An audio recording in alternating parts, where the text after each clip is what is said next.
Hi everyone, this is the TD-17 and I'm going to show a quick tutorial video of me setting up the drums for maybe not the first time, but for most people of what they might face. Now, this is a drum set that I've had for many years, so it's already set up. The basics are set up for my playing style. Keep in mind that your playing style is going to be different, so you may want to change things. Just know that I'm going to give you kind of my opinions and thoughts about things, but everybody's different. So you gotta side with what fits for you and your situation.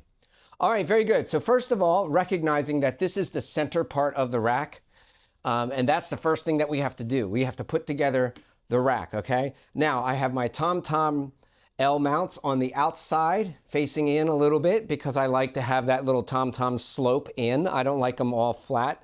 There are some drummers that like them flat, I don't.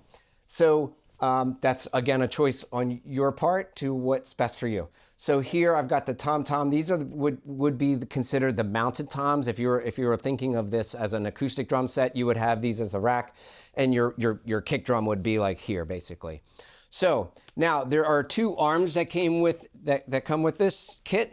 This is an arm. Right now I don't have any hardware on this arm. It's just got a couple of little hookups here, but I don't have any connectors or no cymbals or anything like that. Sorry, I didn't mean to say connectors. Okay, over here I've got a couple of different things.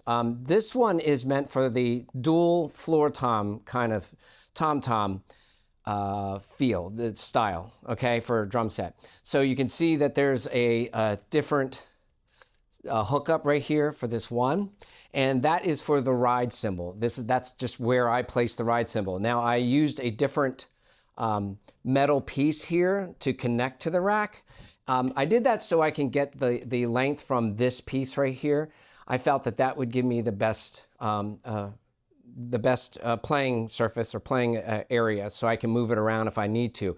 I like my ride cymbal low, but definitely higher than the floor toms considerably, and just almost level with the mounted toms, almost. And you'll see when it's finished what it will do. So the first thing I'm going to do is I'm going to put together the hi-hat side, which is also where the module will be. Now, it's really important to note here a couple things. So I'm going to show you this right here. I call this a little memory. I call it the memory whatever. Basically, this helps put it back to where it was before. And you can see there's a little knob here, and that fits into, there's a little space for it right on here. I'll bring this a little closer to the camera so you can see that there's a little gap here, and that's where that knob will fit. So the idea is to put this in here and make sure that that knob fits in there nice and easy. So right now it can stand up on its own. Now what you would do is then you will then want to tighten this in so this stays attached. Okay. And then you will want to angle this out slightly to get moving, just enough to get this out a little bit like this, just to get started. That way you just have some flexibility and you have some room right from the very beginning and you're not trapping yourself in. So now this is your hi-hat module holder, tom-toms. Your kick pad will be right here. So that means this is your snare. I would go ahead and just loosen the snare and bring it out, kind of rough it, kind of somewhere around 45-degree angle from here, if this is going to be somewhere between 95 and 100 degrees. Then we've got, let's see, the ride cymbal arm. Again, it's got that same little memory piece right here.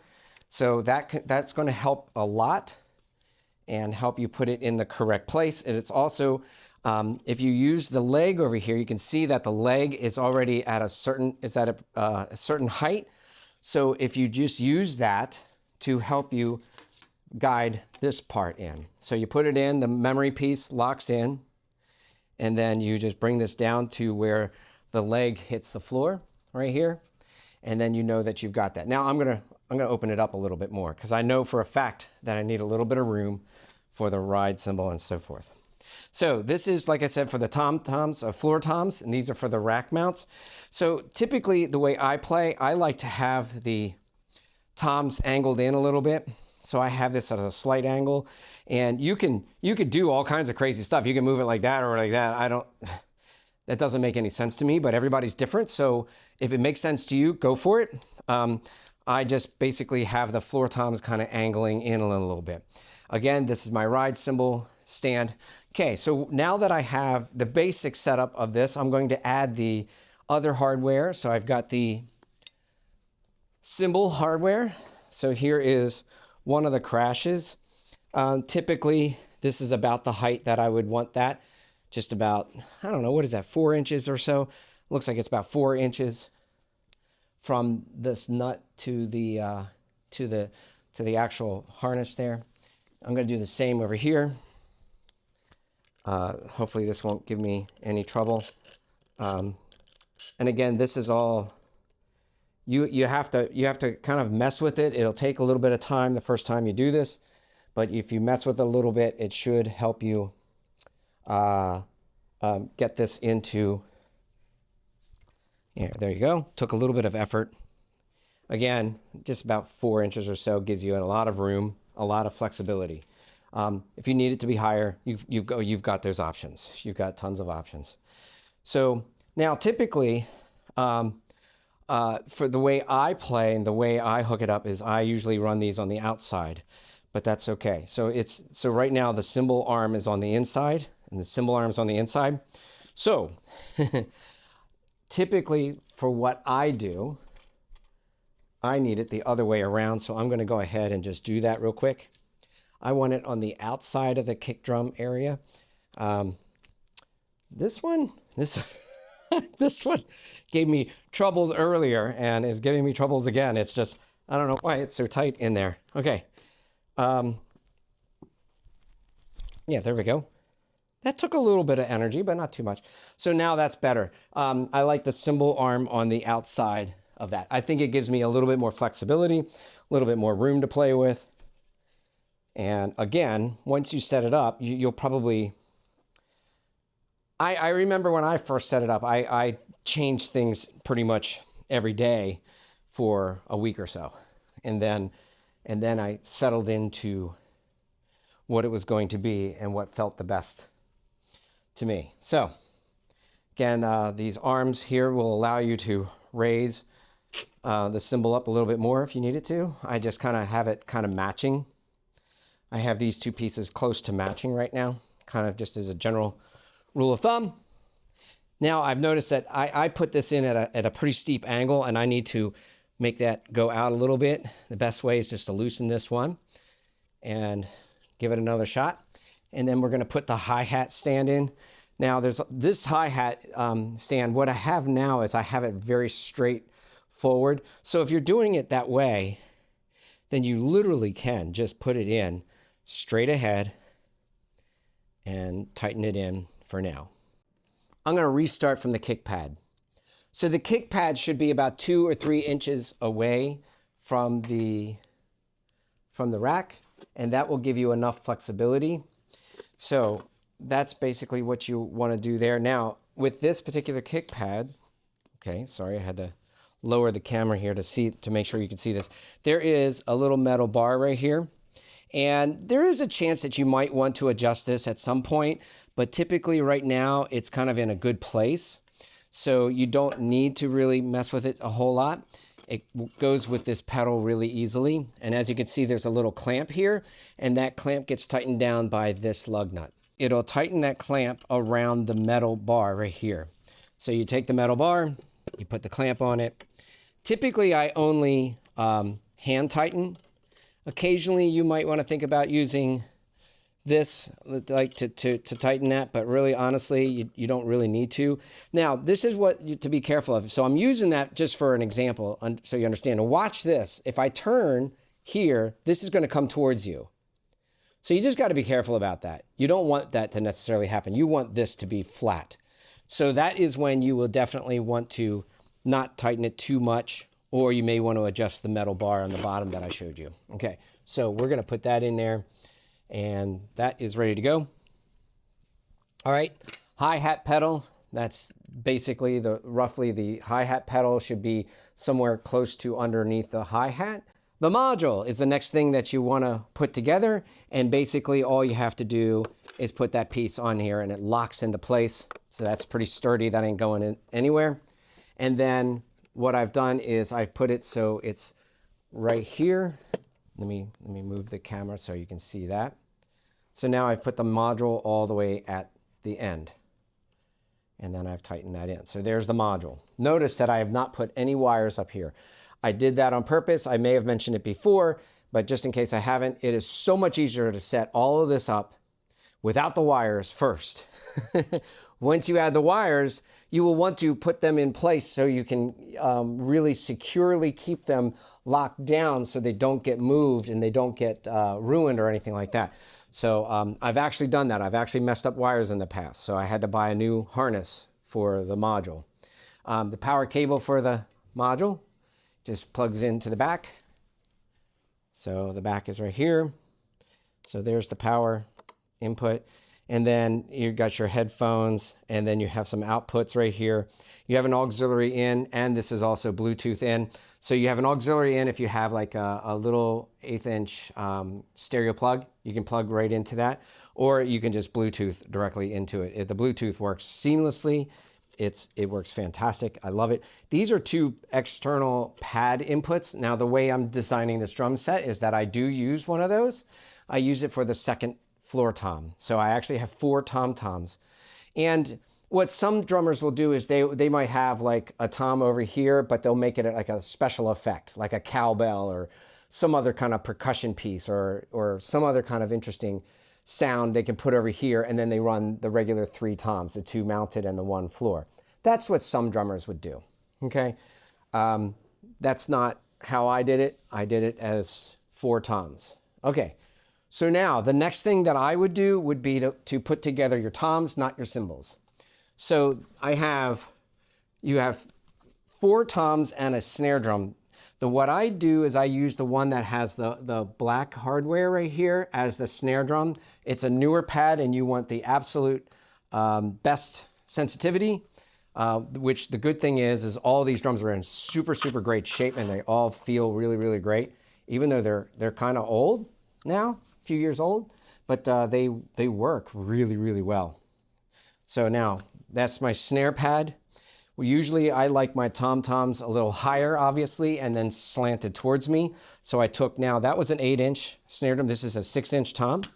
I put the 6 inch tom right about here. I'm like roughing it right now. I'm just kind of rough estimate guessing, not guessing.